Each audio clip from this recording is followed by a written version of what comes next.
السلام علیکم دوستو، آج میں آپ لوگوں کے سامنے عید الفطر کی نماز کا طریقہ لے کر حاضر ہوا ہوں۔ تو دوستو، عید کی نماز پڑھنے کے لیے سب سے پہلے ہمیں نماز کی نیت کرنا ہوگی۔ نیت دل کے پکے ارادے کو کہتے ہیں۔ آپ دل میں یہ سوچ لیجئے کہ آپ نماز عید الفطر ادا کر رہے ہیں تو آپ کی یہ نیت ہو گئی، لیکن زبان سے کہہ لینا بہتر ہے۔ زبان سے اس طرح سے کہیں گے کہ نیت کی میں نے 2 رکعت نماز عید الفطر واجب زائد 6 تکبیروں کے واسطے اللہ تعالیٰ کے پیچھے اس امام کے رخ میرا کعبہ شریف کی طرف اللہ اکبر کہہ کر ہاتھوں کو باندھ لیا جائے گا ناف کے نیچے۔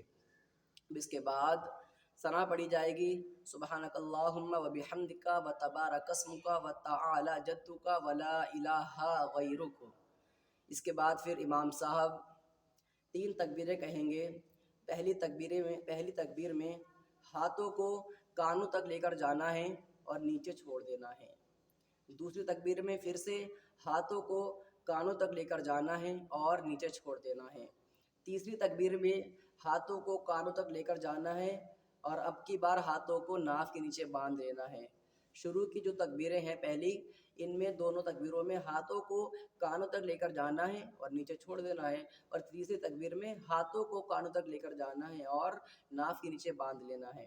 اب امام صاحب قرات کریں گے، الحمد شریف پڑھیں گے، قرآن مجید کی تلاوت کریں گے، کوئی سورت پڑھیں گے یا کچھ آیت وغیرہ پڑھیں گے، اور اس کے بعد پھر قرات وغیرہ ہونے کے بعد رکوع کرا جائے گا۔ رکوع کرنے کے بعد سجدہ کرا جائے گا۔ اس طرح سے 1 رکعت مکمل ہو جائے گی۔ اب دوسری رکعت کے لیے کھڑے ہوں گے۔ کھڑے ہونے کے بعد ہاتھوں کو باندھ دیا جائے گا اور امام صاحب قرات کریں گے۔ قرات ہونے کے بعد پھر سے 3 تکبیریں کہی جائیں گی۔ اب تینوں تکبیروں میں پہلی تکبیر میں ہاتھوں کو کانوں تک لے کر جانا ہے، نیچے چھوڑ دینا ہے۔ دوسری تکبیر میں ہاتھوں کو کانوں تک لے کر جانا ہے، نیچے چھوڑ دینا ہے۔ تیسری تکبیر میں ہاتھوں کو کانوں تک لے کر جانا ہے، نیچے چھوڑ دینا ہے۔ چوتھی تکبیر میں بنا ہاتھ کو اٹھائے رکوع میں چلے جانا ہے۔ رکوع کرنا ہے، سجدہ کرنا ہے، قعدہ میں بیٹھنا ہے، اتحیات پڑھنا ہے اور درود ابراہیم پڑھنا ہے، دعائے معصورہ پڑھنا ہے، اور اس کے بعد سلام پھیر دیا جائے گا۔ اس طرح سے 2 رکعت نماز عید الفطر واجب ادا ہو جائے گی۔ اب اس کے بعد امام صاحب نماز عیدین کا خطبہ دیں گے۔ خطبہ دینے کے بعد دعا کا اہتمام ہوگا۔